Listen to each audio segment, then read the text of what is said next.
दोस्तों नमस्कार। YouTube के अद्भुत जड़ी बूटी ज्ञान चैनल में आप सभी का एक बार फिर तहे दिल से स्वागत है। दोस्तों आज जिस औषधि बूटी की जानकारी लेकर आए हैं वह बहुत ही कीमती है, यानी पुरातन विद्वानों द्वारा माने गए 4 प्रकार के जीरक में से एक है, जिसे कलवज्जिका यानी कलौंजी कहते हैं।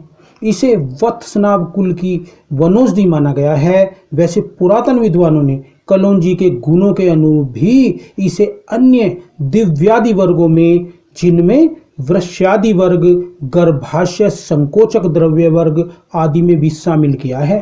दोस्तों इसके गुण अद्भुत हैं, अनेक हैं। इसे दोस्तों संस्कृत भाषा में काला जाजी, उपकंचुका, कलवंजी, कलवज्जिका तथा हिंदी, मराठी, गुजराती में कलौंजी, बंगला में मुगरेला, राजस्थानी में कलनौजी, तेलुगु में नल्ला जिलकैर, अंग्रेजी में इश्माल फनेल तथा लैटिन में नाइगेल सेटाइवम आदि नामों से पुकारा जाता है, जाना जाता है। दोस्तों यह दक्षिणी यूरोप का मूल निवासी है। वैसे पंजाब, हिमाचल प्रदेश, बंगाल, बिहार, आसाम तथा दक्षिण भारत में इसकी खूब खेती की जाती है।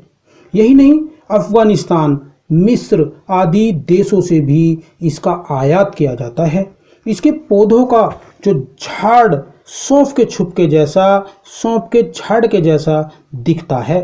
दोस्तों इसके पत्र, कलौंजी के जो पत्र होते हैं वो सौंफ के पत्रों जैसे दिखने वाले पत्र दंड के दोनों ओर जोड़े में लगते हैं।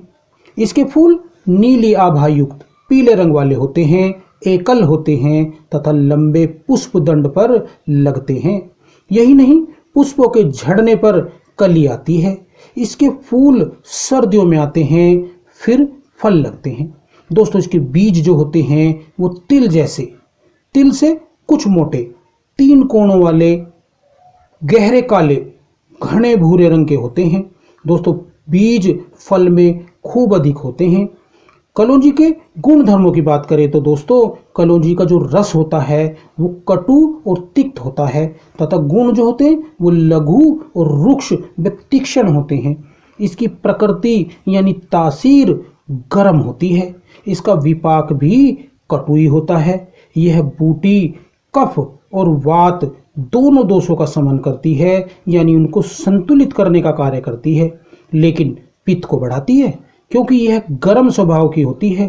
दोस्तों कलौंजी की मात्रा के बारे में बात करें तो कलौंजी के पौधे के केवल बीजों का ही प्रयोग किया जाता है। विद्वानों ने इसके बीजों की जो सेवनीय मात्रा बताई है वो 1 से 2 ग्राम बताई है।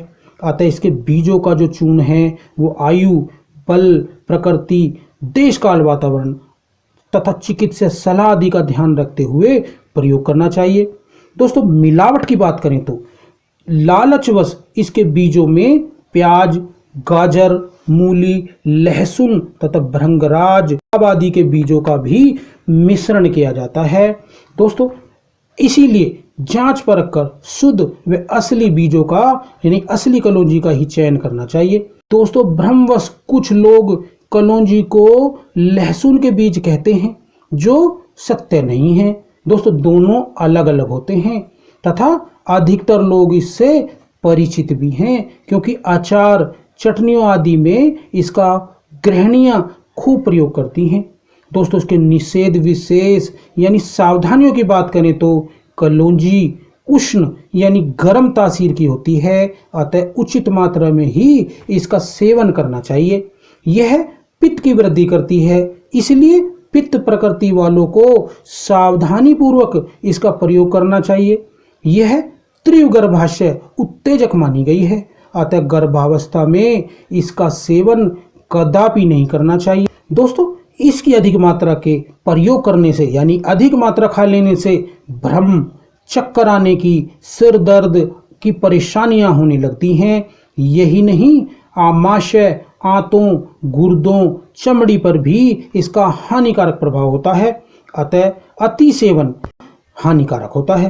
तो दोस्तों इसके दुष्प्रभावों को दूर करने के लिए दूध, घी, गोंद कतीरा, मिश्री आदि ठंडी व चिकनी जो है वस्तुओं का सेवन करना, पदार्थों का सेवन करना लाभकारी होता है।